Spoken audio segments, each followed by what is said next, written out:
Hi friends, welcome back our channel. Hyderabad నుండి ఒంటరి నా ప్రయాణం చాలా బాగా సాగింది. నిప్పులు కురిసే ఎండల్లో ఉన్నా కూడా జర్నీ వేగానికి పెద్ద బాధ అనిపించలేదు. సిటీ ట్రాఫిక్ గొడవలే లేదు. అక్కడక్కడ పచ్చని చెట్లు, ఖాళీ రోడ్ల మధ్యలో సోలో డ్రైవింగ్ చేస్తుంటే మనసంతా చాలా ప్రశాంతంగా ఉంటుంది.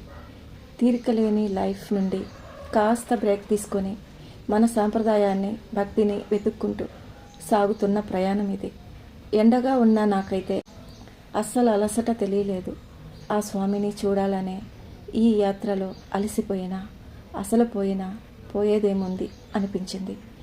ఇదిగిదిగో ఫైనల్గా భూపాల్పల్లి దాటి ఇక్కడ వరకు వచ్చాను. ములుగు మేడారం బోర్డు వచ్చేసింది. కాళేశ్వరంలో జరుగుతున్న సరస్వతి పుష్కరాలకి ఈ డివైన్ సోలో జర్నీ మీకు నచ్చితే ఇప్పుడే లైక్ చేసి మన ఛానల్ని సబ్స్క్రైబ్ చేసుకోండి. Thanks for watching. ఇంకో కొత్త వీడియోతో మీ హిమ.